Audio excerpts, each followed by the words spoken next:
E em outro informe, atualmente Aruba está confrontando uma temporada de secura. Por a nota que, desde o começo de ano, de Cowo, não está tem muito aguacero. Sabe que seguro tem sua consequência não? Grave. Pero para contar-nos a causa de temporada de secura aqui, nos acerca o jefe do Departamento Meteorológico.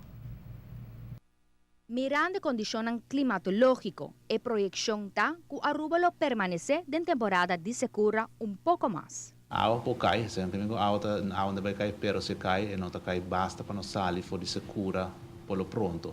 Então, essa é uma situação que é faciosa foral para ainda que se uso de plantação. Em caso seguro, secura mesmo de término largo, então se que men tá ora botar se uso de índice de secura de término largo, tá com é mais para o se pode de água, tá indo com água, ou se dá indo com água, essa é uma música que se condiciona for a água que dá neutral. Mesmo que candidato a ser normal comparado com o normal o ar, ainda está lo sali de banda de setembro por tal hora não está segura PC. Pues por lo pronto no está permaneciendo en temporada de secura. Es secura aquí ya tiene un tiempo encaminando. Então se nós coia aguaceiro, ando botar trama em um sorte de 30 de gelo, ando botar com 2 de zoom e 30 está negativo, então ela começa a ter uma posição vai boa, se não queda neutral, que está indicar que a água está caindo mais que normal. Se está 2 minutos de cava, ou se você vai fazer uso de índice de secura, que está para já vou comer 2 anos, e agora nessa aí se música que está mais de metade de 2023, não está dentro secura mesmo. Executivo ta sigue explica que é causante de situação que nós está experienciando.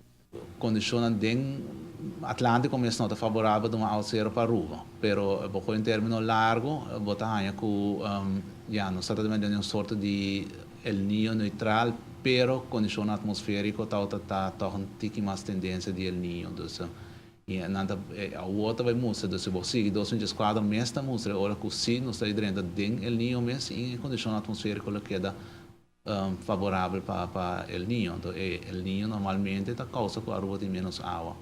Agora, a informação que acabe do nome que não marca do nome indicação que é uma boa notícia para a economia, não que está depender de água.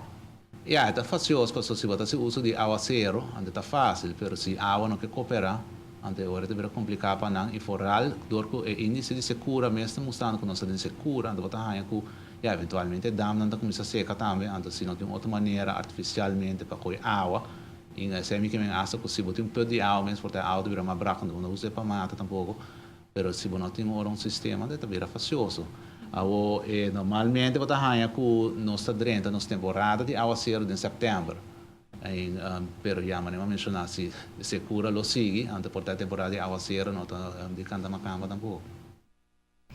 Tego por visa que haya abre no seco. Luna pasada medi 2 mm de água e para luna de mar teco agora a medi 0. Se o tempo que é da maneira que está mostra que a luna aqui lo será com 0 mm de água. E maneira é próprio meteorólogo a mencionar, essa aqui é preocupante para nós que não querem, que depender de aguacero para portar uma boa cosecha. Nós vamos seguir investigar a situação aqui e apresentar em uma próxima edição de Notícia Boa Noite.